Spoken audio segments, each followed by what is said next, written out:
नमस्कार, स्वागत है आप सभी का। मैं हूं हिमांशु और आप देख रहे हैं हलचल इंडिया। बेबाक खबर तेज असर। आइए नजर डालते हैं आज की खबरों पर।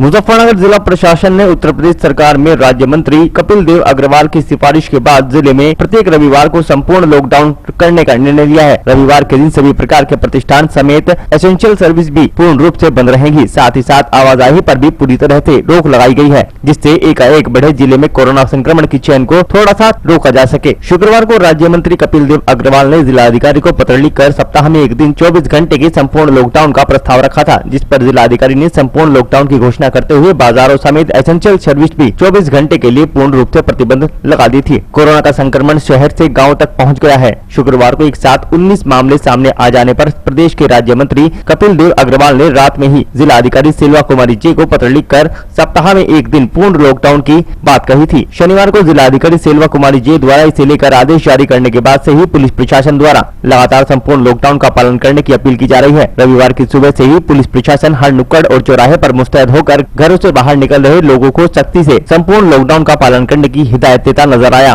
संपूर्ण लॉकडाउन में जहां बाजार और सड़कें सुनसान दिखाई दी, तो वहीं शहर और देहात क्षेत्रों के गली मोहल्लों में दुकानें खुली रही।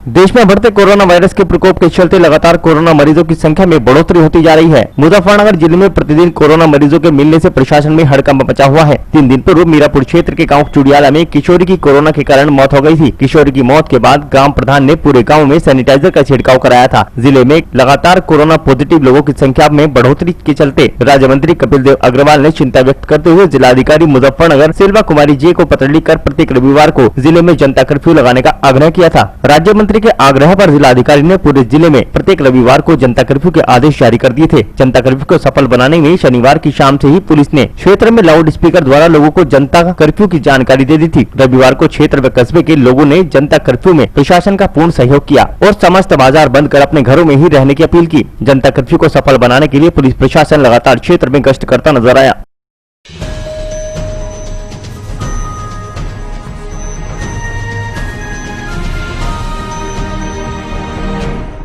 पिछले कुछ दिनों से लगातार पड़ रही भीषण गर्मी के चलते जहां लोगों का जीना मुहाल बन गया है, वहीं राजवाहों के बंद होने से किसानों की फसल सूखने की कगार पर है। धान व गन्ने की फसल पानी नहीं मिलने के कारण बर्बाद होने की कगार पर खड़ी है। मीरापुर क्षेत्र में पिछले कई दिनों से पड़ रही भयंकर गर्मी से लोगों का बुरा हाल है। आसमान से आग बरस रही है। वहीं क्षेत्र के भूमा राजवाहे समेत सभी राजवाहे पिछले 10 दिनों से बंद पड़े हुए हैं। राजवाहों में 10 दिनों से पानी नहीं आ रहा, जिस कारण क्षेत्रीय किसानों के खेतों में खड़ी धान व गन्ने की फसल पानी नहीं मिलने के कारण सूखने को तैयार है। अधिकांश किसानों की फसल पानी नहीं मिलने के चलते बर्बाद होने की स्थिति में पहुंच चुकी है। ग्राम प्रधान कपिल चौधरी, लोकेंद्र गुज्जर, बलजीत चौधरी आदि का कहना है कि जब लगातार वर्षा होती रही तो सिंचाई विभाग ने रजवाहों को चलाए रखा, किंतु अब किसानों को पानी की आवश्यकता है तो राजवाहे बंद पड़े हैं। जिन किसानों ने ट्यूबवेल नहीं लगा रखी है वो पूर्णतः राजवाहे के पानी पर निर्भर है। ऐसी दशा में उनकी फसल बर्बाद होने की स्थिति में पहुँच चुकी है।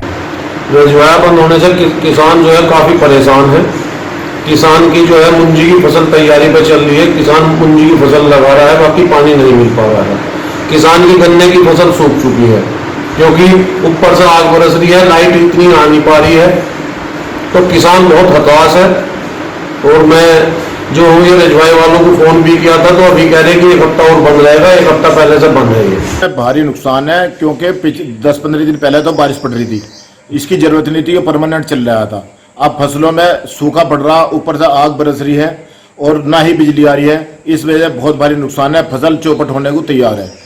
एक तरफ तो हमारे प्रधानमंत्री जी कहते हैं फसल की दुगनी आय की जाए, और एक तरफ हमें राजवाहे वाले परेशान कर रहे हैं, राजवाहे ना दे, पानी ना देखे।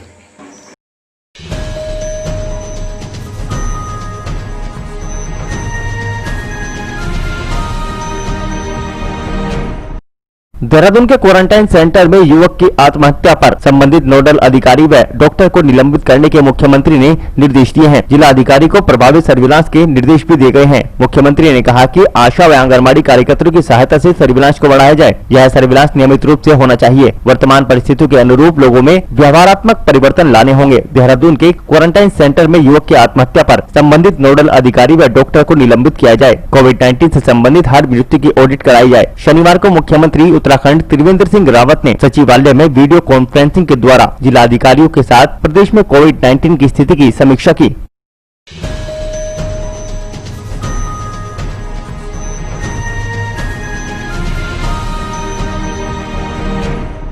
शहर कांग्रेस कमेटी बड़ौद बागपत के तत्वावधान में उत्तर प्रदेश कांग्रेस कमेटी के अध्यक्ष अजय कुमार लल्लू की रिहाई को लेकर शहर कांग्रेसियों ने राष्ट्रीय कांग्रेस की महासचिव प्रियंका गांधी वाड्रा के निर्देशानुसार सेवा सत्याग्रह के तहत महारसोई द्वारा आज फिर पट्टी चौधरान मोहल्ला शिवपुरी शांतिनगर व मलकपुर रोड स्थित काशीराम कॉलोनी में करीब 1500 गरीब परिवारों को कुशल कारीगरों के द्वारा बना खाना वितरण किया गया। महारसोई में उत्तर प्रदेश कांग्रेस के सचिव एवं जनपद प्रभारी संयम सैनी ने शिरकत की। उन्होंने कहा कि कांग्रेस पार्टी ने हमेशा गरीबों और किसानों की मदद की है और हर मुसीबत में साथ दिया है और जरूरत पड़ने पर जेल जाने से भी पीछे नहीं रहेंगे। जिला और शहर कांग्रेस कमेटियों ने जो हमारा पिछले 6 दिनों से कांग्रेस पार्टी के आह्वान पर, आदरणीय प्रियंका जी के आह्वान पर हमारे प्रदेश अध्यक्ष जी का जो सेवा कार्य यहाँ पिछले 2.5-3 महीने से जो लॉकडाउन के पीरियड में चल रहा था उत्तर प्रदेश के अंदर, आदरणीय अजय कुमार लल्लू जी का सेवा कार्य, जगह जगह कांग्रेस के लोग आम जनता की सेवा करने का काम कर रहे थे, लोगों को घर पहुंचाने का काम कर रहे थे,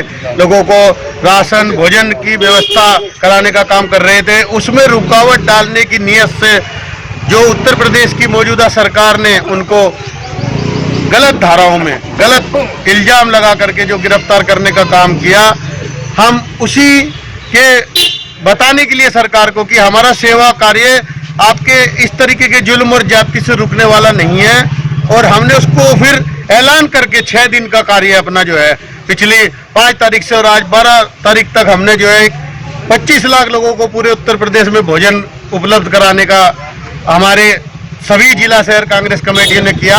उसी कड़ी में मैं भी आज यहाँ बागपत जनपद में अपने दोनों जिला शहर अध्यक्ष और तमाम कांग्रेसी साथियों के साथ आया हूँ देखने के लिए कि किस तरीके का सेवा कार्य यहाँ पर हमारा चला और किस तरीके का हम लोग यहाँ पर सेवा कार्य करने का काम कर रहे हैं। हमारी कांग्रेस हाईकमान के आदेश पर माननीय सोनिया गांधी जी के आह्वान पर हमारे प्रदेश की प्रभारी महामंत्री AICC की प्रियंका गांधी जी के आदेश पर हमारे जो प्रदेश अध्यक्ष को लल्लू को बिना वजह गरीबों की सेवा करने के लिए, उससे प्रतिबंधित करने के लिए उनको जेल में डाल दिया बिना कानून के, बिना उसके। उस आह्वान पर हमारे यहाँ शहर कांग्रेस कमेटी के हमारे राकेश शर्मा, शहर कांग्रेस कमेटी बड़ौद बागपत के अध्यक्ष राकेश शर्मा लगातार यहाँ साझा रसोई चल रही है, जिससे कम से कम हजारों लोगों को खाना खिलाया जाता है, उनके घरों में दिया जाता है, यहाँ बुलाकर भी भोजन कराया जाता है।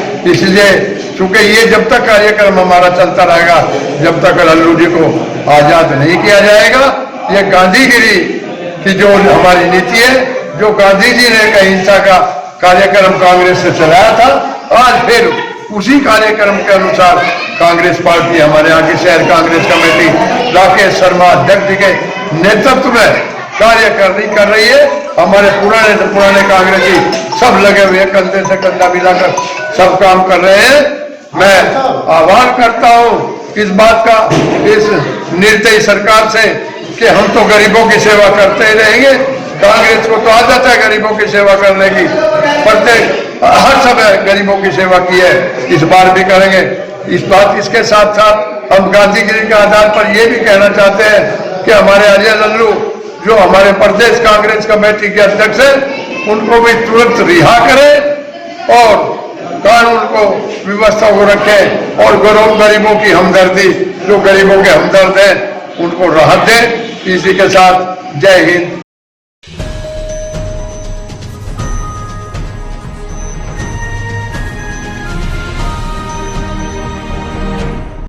सहारनपुर की देवबंद कोतवाली क्षेत्र के गांव दुगचाड़ी में छेड़छाड़ के मामले को लेकर दर्ज हुए मुकदमे को वापस लेने की मांग पर युवक पक्ष ने युवती पक्ष पर हमला कर दिया। हमले में युवती पक्ष के 20 लोग घायल हो गए, जिसमें से 11 गंभीर घायलों को जिला चिकित्सालय रेफर कर दिया गया। बताया जा रहा है कि दुगचाड़ी में सितंबर 2019 में गाँव के ही एक युवक ने एक युवती के साथ छेड़छाड़ की थी, जिस पर लड़की के परिजनों ने कोतवाली में मुकदमा दर्ज कराया था। उसके बाद आरोपी लड़के को जेल भेज दिया गया था, जेल से बाहर आने के बाद लड़के वाले जब से लड़की पक्ष पर मुकदमा वापस लेने का दबाव बना रहे थे, उसी के चलते लड़के पक्ष के दर्जनों लोग लड़की पक्ष के घर पर पहुंचे और उनसे मुकदमा वापस लेने के लिए कहा। जब लड़की पक्ष ने मुकदमा वापस न लेने की बात कही तो लड़के पक्ष ने उन पर धारदार हथियारों से हमला कर दिया, जिसमें लड़की पक्ष के तकरीबन 20 लोग घायल हो गए। सूचना पाकर पुलिस मौके पर पहुंची और घायलों को एम्बुलेंस के द्वारा भर्ती कराया गया, जहां प्राथमिक उपचार के बाद 9 लोगों को छुट्टी दे दी गई और 11 गंभीर घायलों को हायर सेंटर रेफर कर दिया गया।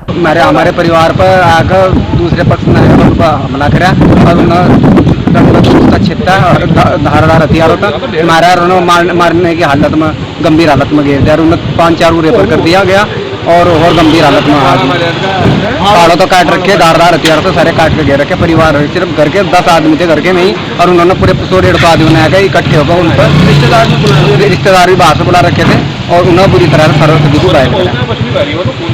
ये दुर्घटना का हुआ है।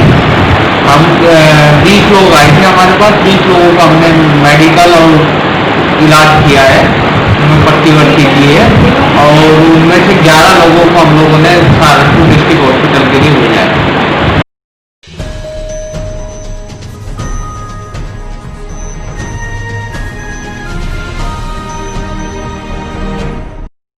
आज के बुलेटिन में इतना ही। कल फिर होंगे हाजिर कुछ नई और ताजा खबरों के साथ। देखते रहिए हलचल इंडिया, बेबाक खबर तेज असर।